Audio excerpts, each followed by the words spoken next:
Hey everybody, I'm in Outlook, Montana, currently in a little prison. It's pretty cool. Let me show you where I'm at. A lot of fields, the lighting is not the best, but Outlook, Montana, a couple miles away from Canada and North Dakota, tippy point of northeast Montana, visiting my husband's family and seeing where they, grew up and what they do out here. And it's been pretty fun because we have the fair, saw my first rodeo. I love shooting, horse riding, all of the above. So a lot of adventures, a lot of fun, and we're lucky to have some friends in town with us. So it's like a couple's adventure. But I'm kind of trying to figure out my lighting situation. This is probably as close and best as it's gonna be. Standing by prison, and maybe this actually fits my video not to be cheesy. I remember one time I was talking to one of my counseling boys way back in the day in high school. He's young, so and we were talking about how external consequences sometimes they don't necessarily change the inside of what's happening in a person. And you can throw a person literally in jail many times, and they'll be in and out. And if they're a thief, if they're a perpetrator, if they're, a pervert, if they're, steal, lie, sometimes unless the inside is fixed and changed, it doesn't matter how many times a person has a record, is thrown into prison, it has mandated programs to go to counseling, court orders.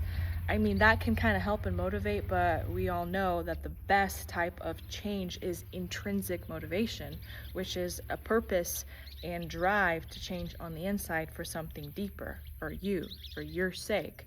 I was actually just talking to one of the guys on our trip with us, and he's saying how many things he's broken off generationally, and it's really ironic, and I see it all the time with people.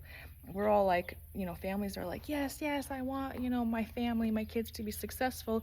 And then your kid is successful and breaks a lot of ceilings and goes above what your family has done, whether it's with owning a home, getting out of debt, getting married, having kids, whatever it is. And you'd be surprised how many people don't celebrate you and put you down. And, it's just like, insinuating, oh, you think you're better than us, or oh, you think you got something. It's the most bizarre thing, but it's just so hard. And sometimes we have to pull away from, I don't want to say the roots, but yeah, pull away from the context, the family, the vibe, the clouds, the roots, whatever you want to call it, that is holding us back and giving us doubt, because it is so hard to move past, if I could say, your clan or your community. Think of, when I say community, it's like how that people in that area think. And once we beat almost like that stronghold, and I hate to say it, but a lot of times it's anchored in communities. Again, like what we think about education, what we think about women, marriage, jobs, all of the above. It is when that thought and idea permeates a community, sometimes it's hard to move on.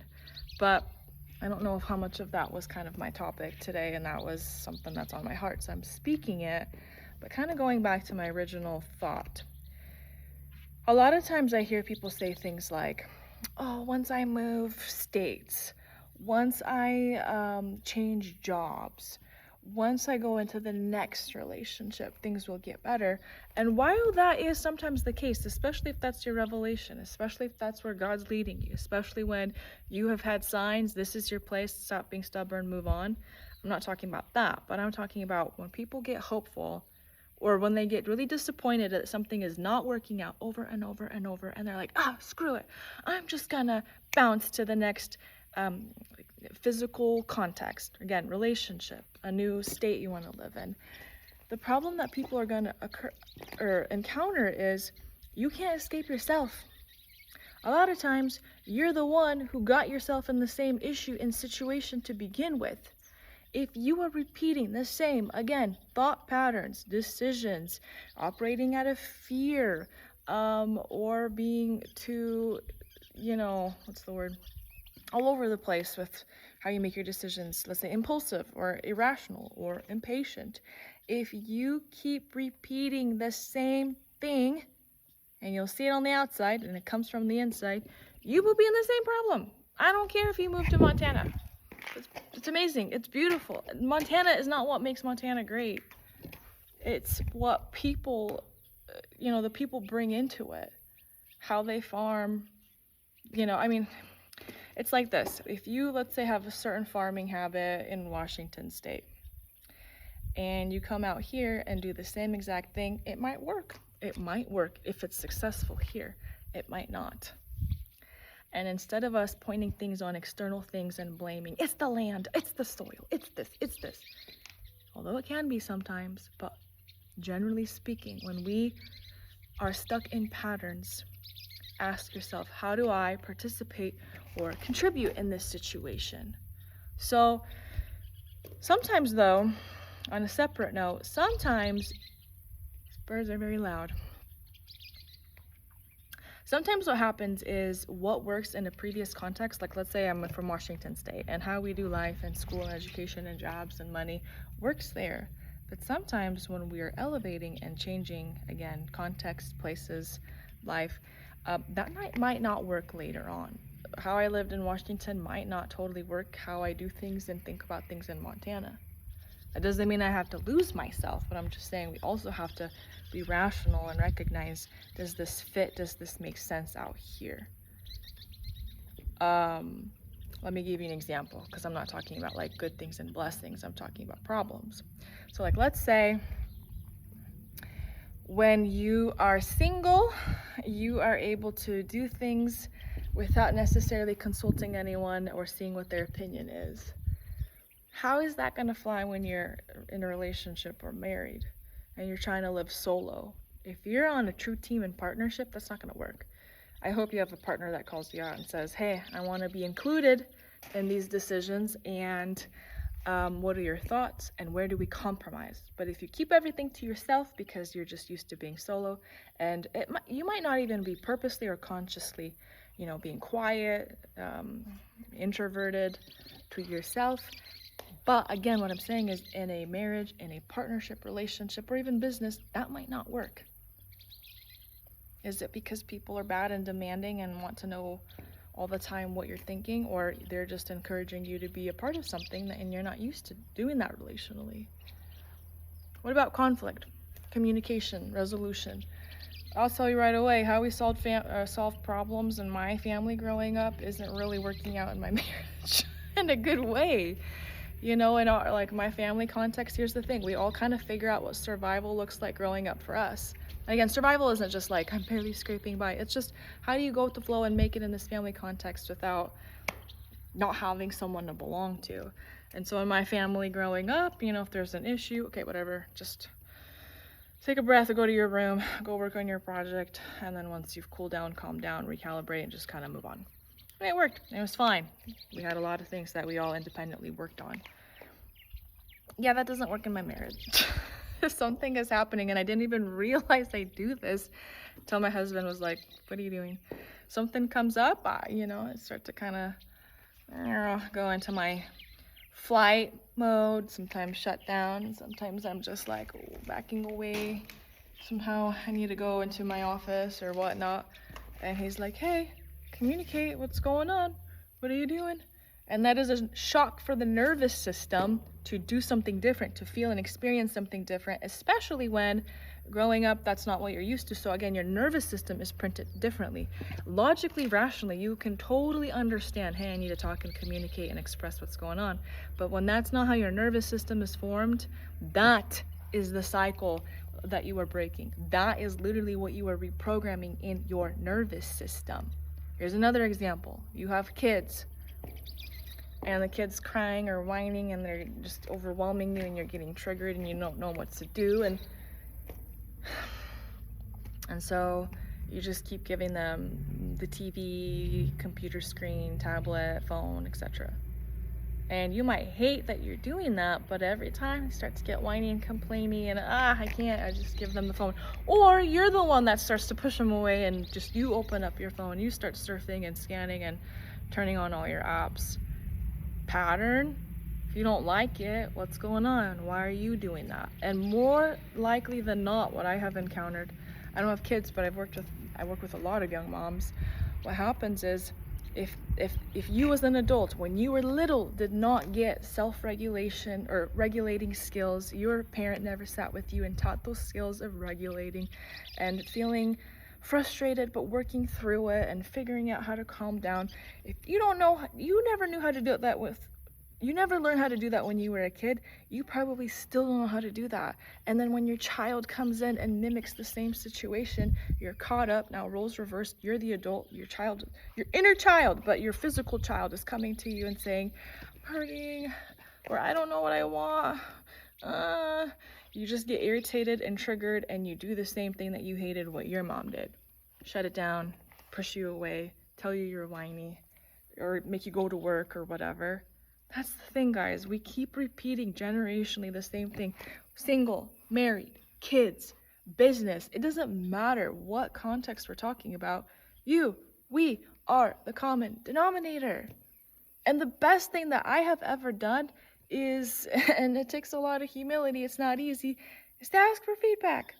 I've asked my husband a few times and I could still get better at, hey, what can I improve on? What's not helpful?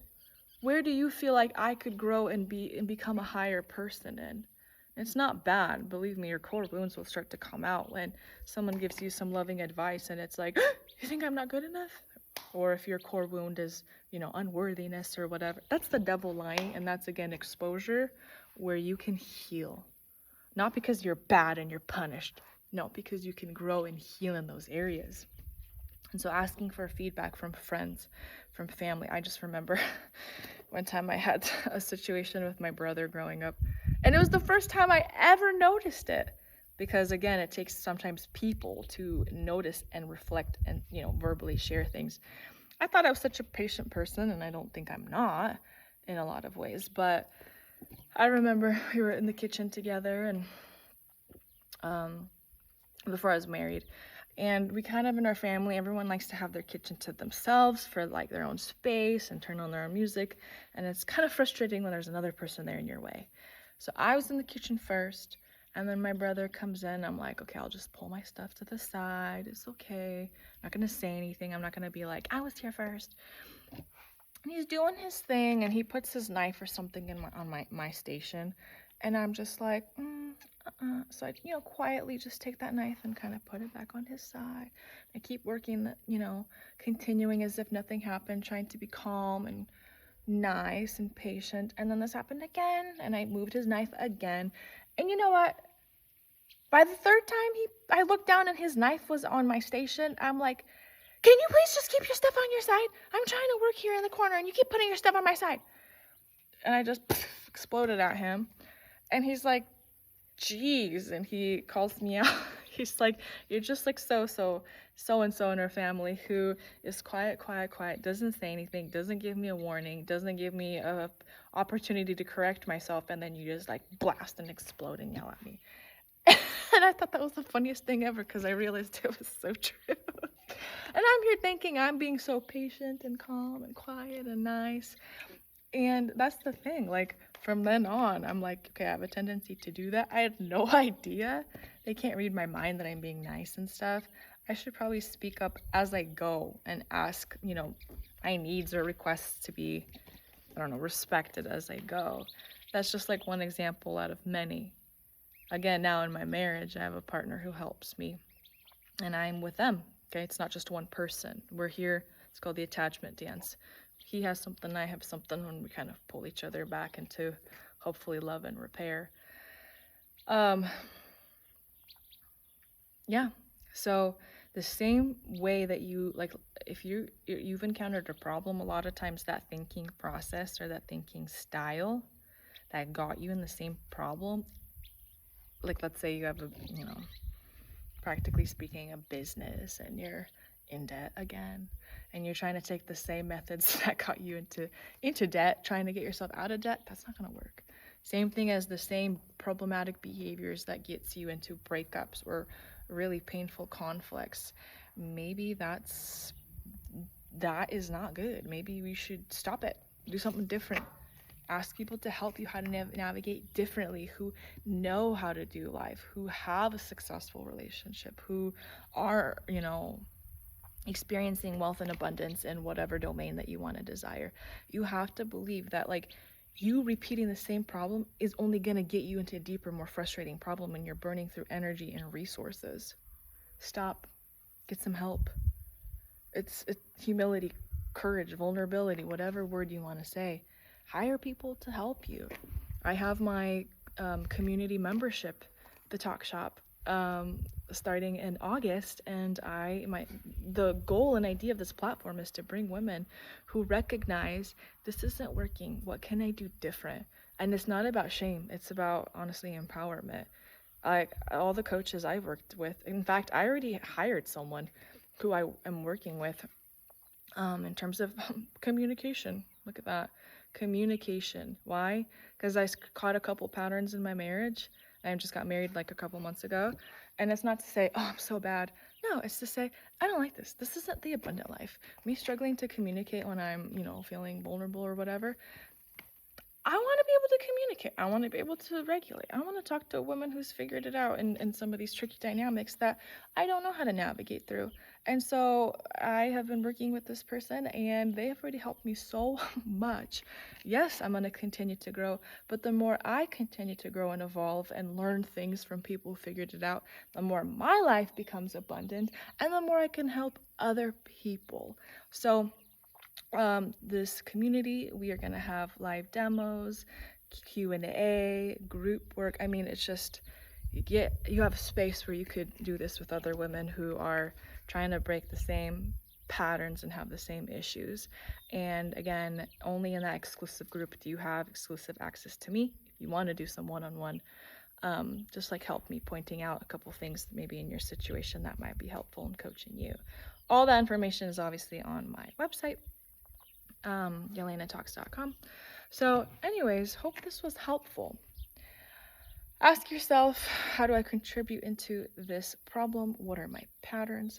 Where else have I done the same thing? Has that helped me before? No. What can I do different? And how do I get the help, support, resources, people to surround me and support me as I literally move mountains and strongholds? So a little welcome from Outlook, Montana, and I will be hopefully talking to you guys in my Talk Shop membership. So blessings to y'all, and have a great day.